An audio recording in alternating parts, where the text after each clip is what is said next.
Hello, hello, hello. How's everyone doing? It's number 83 today. Gotta change so that I forgot to remove the text. Yesterday was EOP poisons topic. Today is up for grabs. So let's move that to number 4. Okay, that should work now. And I must say thanks again, Schmaze, for the donations. It was great of you to donate some money yesterday. Very kind. Let's see here. Good morning, Babo, Orbi, Kuru. Hey, Skype.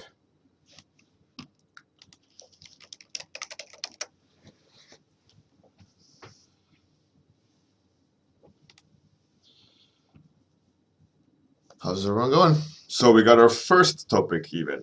Babo 220 with Flash Eater Siamese twins. Flash Eater Siamese twins. That's pretty...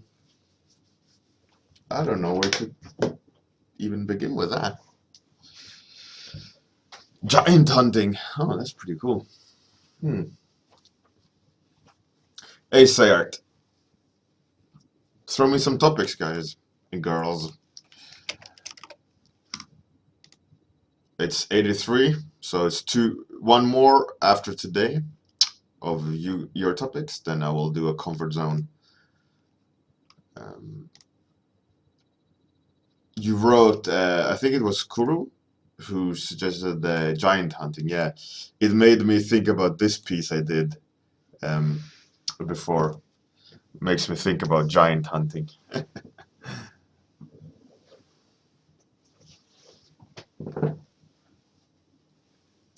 Beastman. Bear with boxing gloves and black eye. Huh. Fierce pygmy. All right, 1, 2, 3, 4, 5. All right, let's see the dice, and if it's number 6, it's the next topic. Number 5. All right, Fierce Pygmy by Orbi. Oh yeah, this is Orbi's first topic. Whoop whoop. Let's see here. Fierce Pygmy by Orbi. Orbi 1. Orbi 1 Kenobi.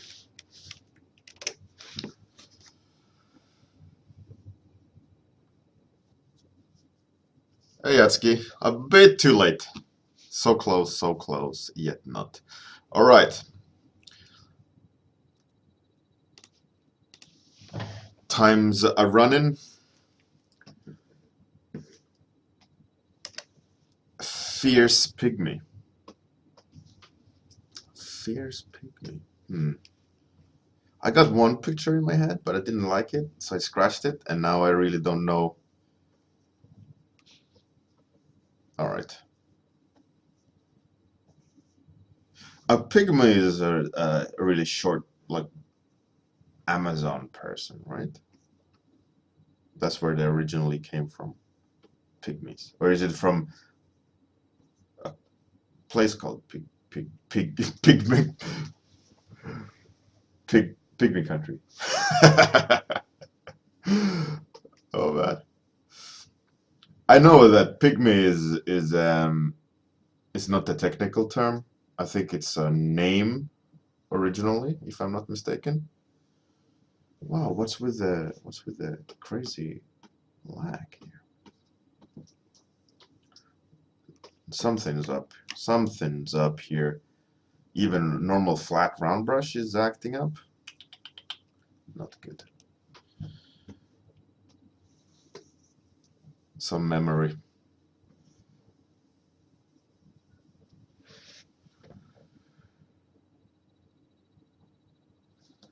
Orbi, yeah, I think it's something like that. Wow, this is not good at all. Some memory leak somewhere. Standard round brush with this lag? Not good. Not good.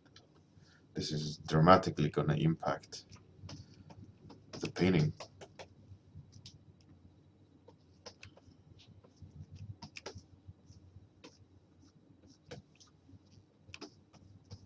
Yeah, this is no fun.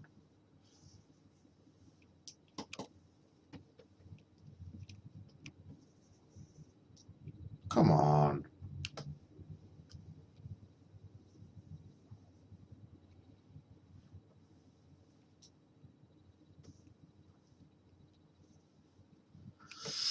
So it started annoying lag. Everything you have to like slow down. Oh, come on. This is not good.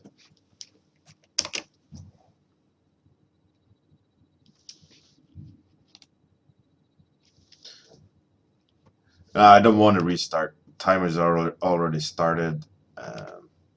It's just not going to be as fun as per usual. I'm going to restart after though. I mean, obviously you can't do work with this lag. So the idea is just a kind of a Amazon-looking tribe person, kind of leaning forward over a piece of wood or what's it called? Not lumber, log, a log. And he's kind of hunting a bit with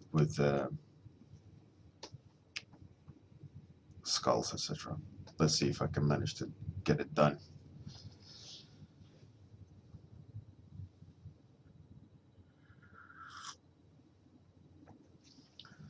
Yeah, I don't know what's causing the slowdown. It worked pretty well just before the stream, and obviously just now that I'm streaming, it's gonna have to act up. Anyways, nothing I can do about it. So I started writing, like I said, now in May I'm gonna do the start on my lecture, and I was writing a lot of slides yesterday and kind of thinking about the layout and the general plan for it. And I always, when you do something like a lecture, I always worry, like, is it interesting? Is it worth? Is someone going to want to sit and listen to this? And I always become so like self-conscious about it. Like, I feel like such an imposter almost. It is a really weird feeling, that you're gonna have to hold a lecture. You're gonna have try to say something interesting, and hoping that people like it. I think my biggest problem is that I don't get a lot of feedback on my lectures. I mean, some people say it's great. I mean, last year I got some great feedback for the first time, like saying, oh, it was the best one of the workshop, etc. Which was fantastic to hear.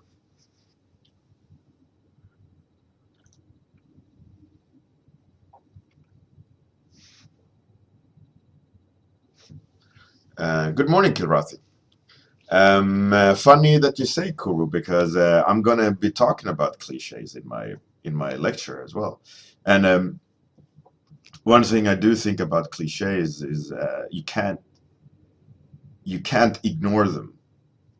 I think that's the biggest thing. Like, you can't ignore cliches, but you don't always need to perpetuate them. I think cliches are good because you can use them to your advantage, like a lady in red, the classic lady in red cliche. They used it in the Matrix, in all these things. It's a cliche. But like in the Matrix, they did it kind of funny that they used the cliche in a cliche for the movie, you know. So it was like quite cleverly made. But the problem with a lot of cliches is that the principle of it itself, like what is a cliche, and as soon as something becomes cliche, it's so overused and so generic, you know, that it doesn't hold any weight to it. Hey, good morning, Svensson, or good day. So I think cliches are something that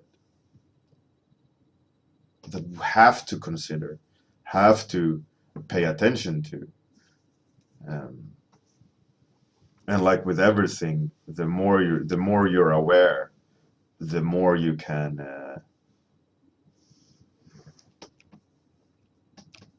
um, choose not to use the cliche or to change the cliche. Uh, but if you're not aware of it, you're not gonna be able to make an educated decision, and then chances are you're gonna become a part of the cliche, or not part of the cliche, but use the cliche. Your work will sit in the same category. And you know, sometimes you can use that to your advantage. Um, Clearly, you know, sometimes it's okay to use a cliche. All right. Um,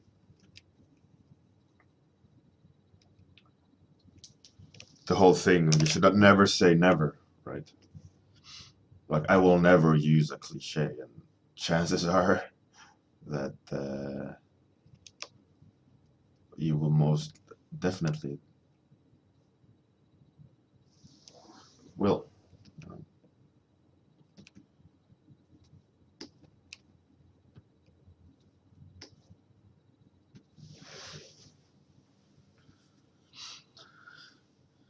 But cliches, I think they're useful. I always tend to use cliches, but you give them a twist so that you can relate to the cliche. You know what it is, but it's has a twist to it, or it has a spin to it that you didn't expect, and it becomes unique then.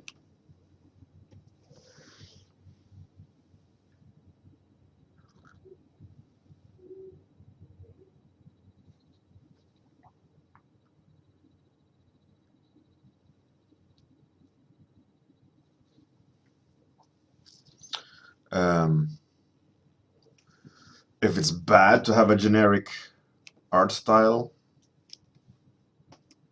artwork, I'd say, I mean, it depends on generic, but um, you most likely won't have. You will most definitely have a lot of work if you have a generic art style. The word generic itself, you know, should hint about what kind of things you get hired to do. You know, you would get work. Everyone loves, you know, the generic brand. It's cheap. Uh, it does what it need to do, but not beyond that point. And it's cheap that when it breaks, you can buy a new one. So obviously, you know, if you think in those kind of lines, a generic art style where you don't hold any, it doesn't hold any personality or strong decisions that you as the creator make, but you just make art, you will definitely get jobs. doing just art, but it won't be revolutionary to any means. It won't, there's a lot of artists that does quite a lot of generic art, and that's fine. Not everyone wants to do that, but it depends on your own goals, and I don't think anyone kind of set out to learn and be better at art and get a job in the industry to be generic. I think rather it is a result of experiences and drive, etc.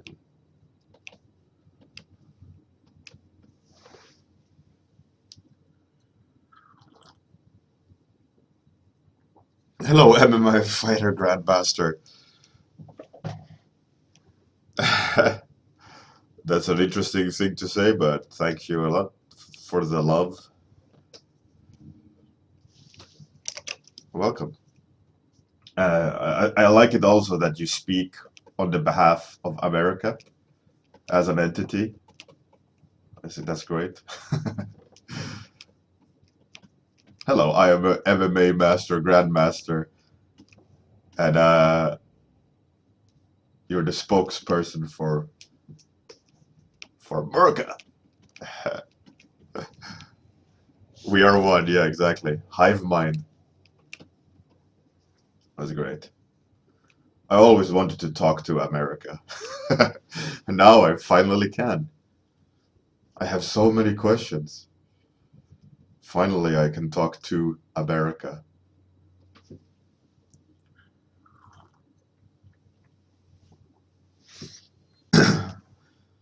Amazing.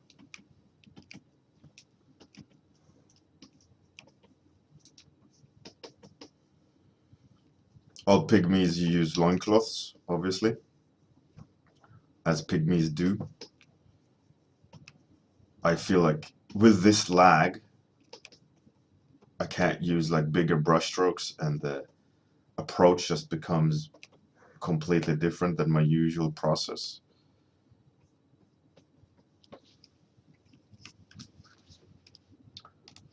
It becomes weird.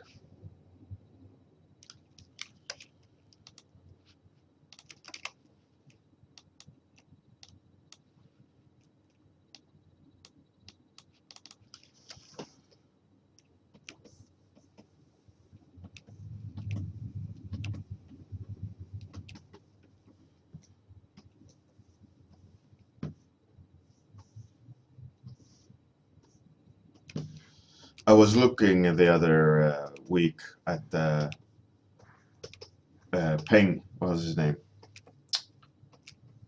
The Russian crazy painter. Heleng. Oh man, I love his work is so good. He just have that perfect like eye for what is needed and how to improve the painting from sketch towards finalization. I think like that is where his strength as an illustrator lies. That like the sketch itself, like if you just look at the painting, it's it's nothing amazing if you take a step back and ignore that it's Peleng and just look at face value. Um, the paintings themselves aren't that, like I said, amazing, but his ability to finish a painting and and and push an illustration to the final state, like where the brush marks should lay, where the focal points are.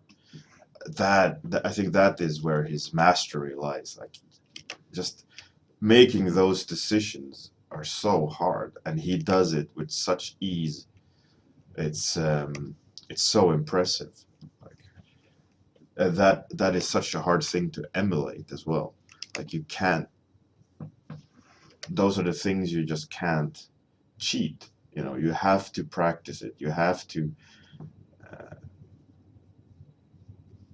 try your best at seeing how to improve a painting. And he just does it with such mastery. Obviously, I'm using mastery free a little bit loosely here. I mean, obviously, he's not the master, but he's really, really good.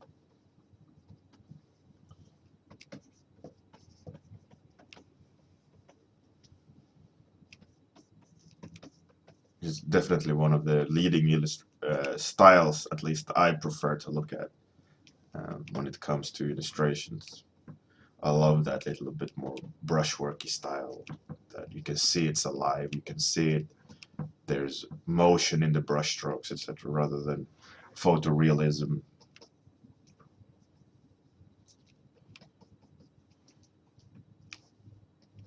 Oh yeah, his style is so cool. Definitely something I enjoy. And also this Piotr, uh, his surname, I can never remember it. I know how to read his surname, but remember it, I don't remember. Piotr Jablowski or something. I'm horrible with names. I'm sorry. Sergei Kolsov, yeah, playing.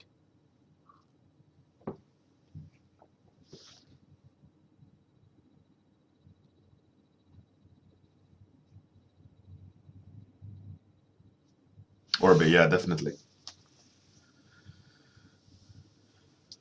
Svensson, yeah, like I said, I don't remember his surname, but he does a lot of for Dishonored and book covers, etc. We all know him. We have all seen his work. Piotr Jablonski, or he's same style, I'd say category as Pelling in when it comes uh, to painting, but Piotr has way more textures, way more elaborate paintings than Pelling has.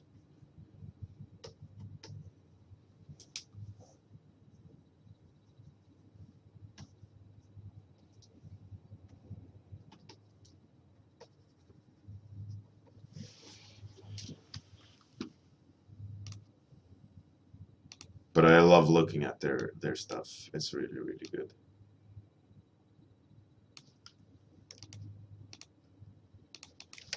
And one thing I noticed with looking at Pelling's like movies where he's recorded his painting process is that he uses a lots of layer effects like overlay and soft light and so on.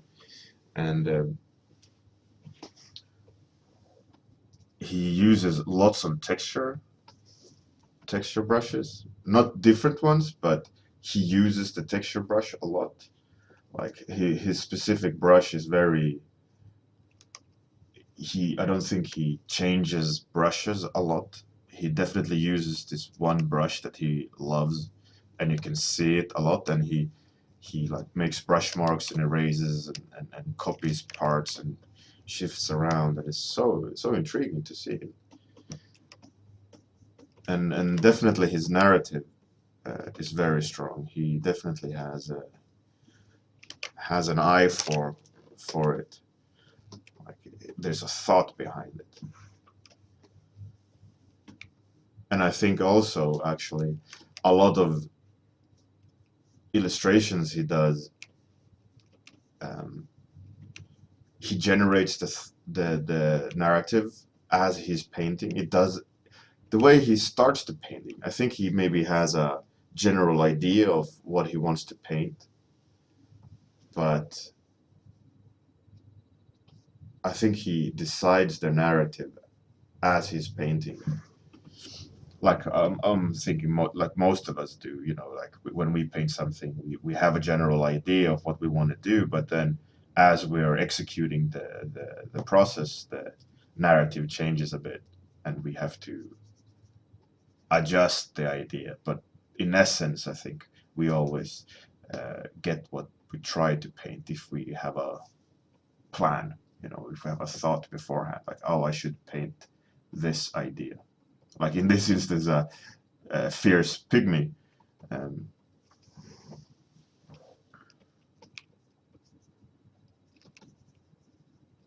but the idea has evolved as I'm painting. The narrative changes a bit as well.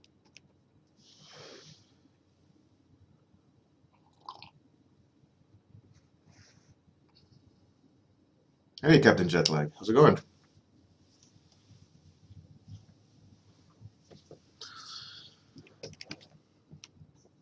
Willkommen, Captain Jetlag.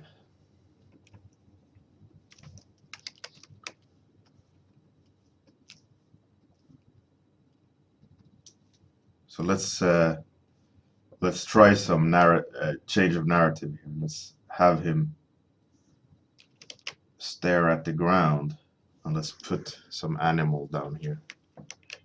Maybe a little mouse, and just show how fierce he is.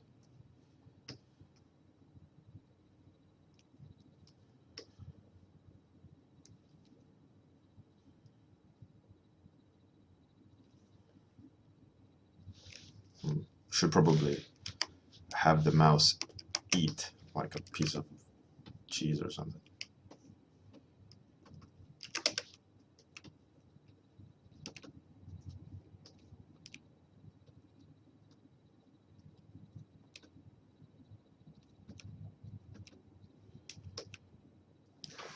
Let's look how fierce this pygmy is.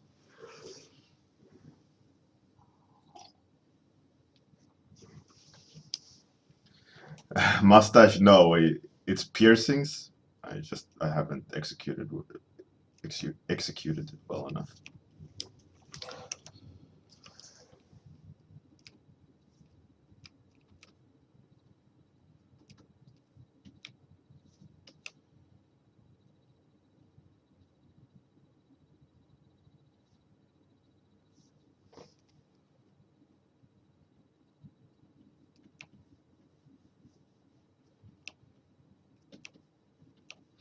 I've started watching. I have Netflix, and I started watching Mad Men on Netflix. It's a really cool TV show. It's crazy. It's a crazy TV show, and it's also, I think, interesting because it's like an ad agency in the 60s or yeah, 60s, I think. And it's funny as we are creatives. It's funny to watch that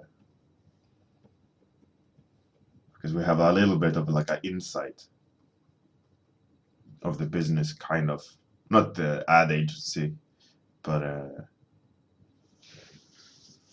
being creative.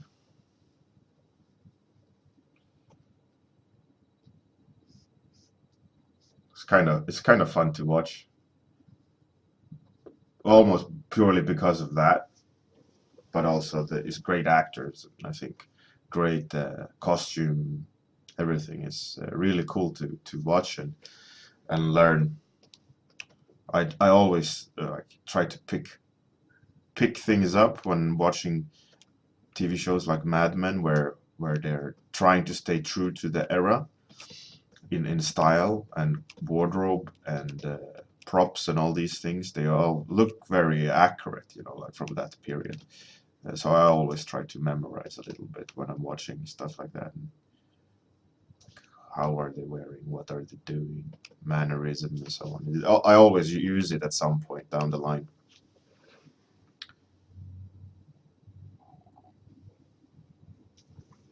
So we got 5 minutes left, more or less. 4 rather. With this weird lag, I really have to change the way I paint. Super annoying. Gonna be a fun restart, or go and kill some processes after this.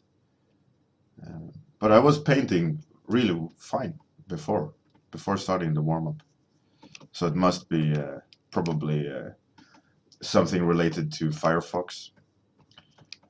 Maybe just out of memory or something hung up. So I'll probably just kill Firefox after this stream. And then probably will release memory. Yeah, it's sabotage. Someone doesn't want me to do my warm up. Dun dun dun.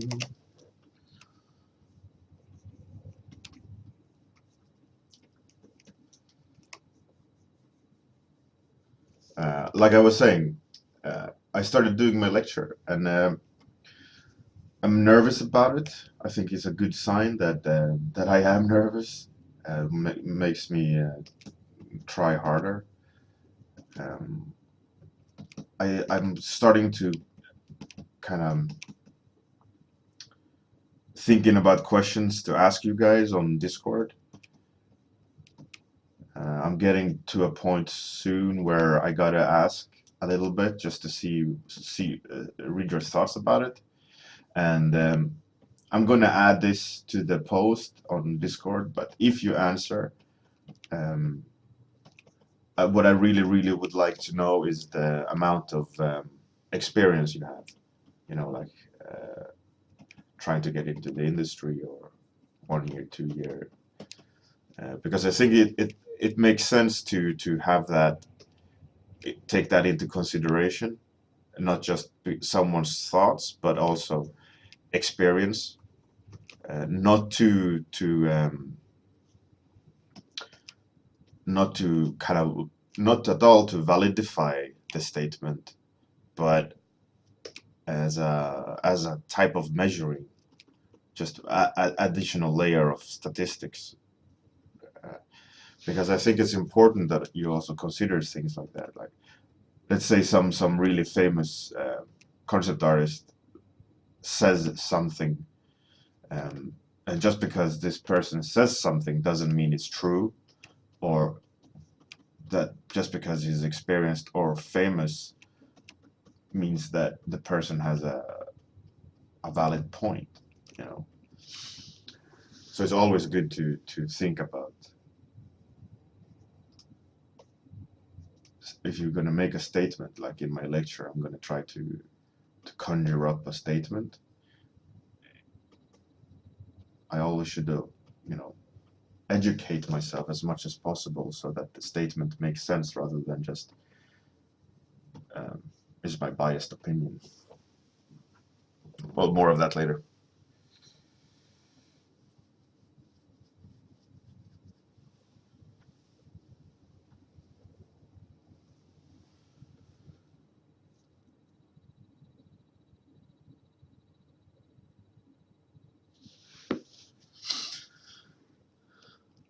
I don't know who Meow is on Discord, but Meow and the EOP did their own like 30-minute challenges, right? They went head to head. It's kind of cool. I enjoyed seeing it.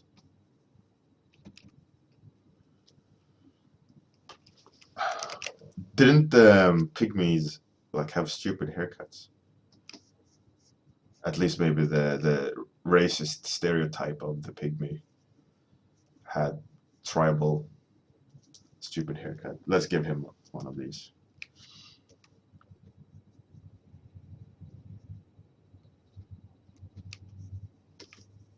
All right, time's up. Oh no. All right. Right, so here he is, the fierce pygmy hunting the big scary mouse.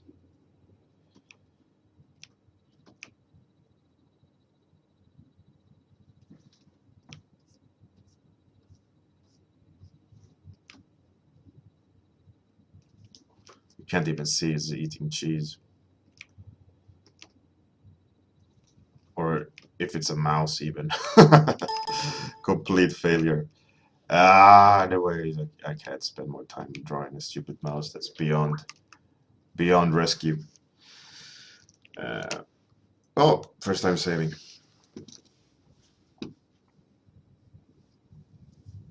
Hey, Javier. Howiato? Hi. Too late.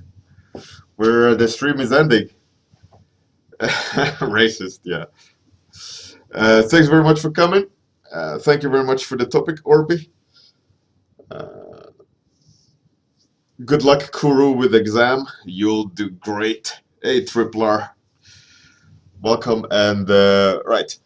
Thanks everyone for coming. See you tomorrow morning, evening, depends on where you are. Thanks for the topic and goodbye. Was a good one today.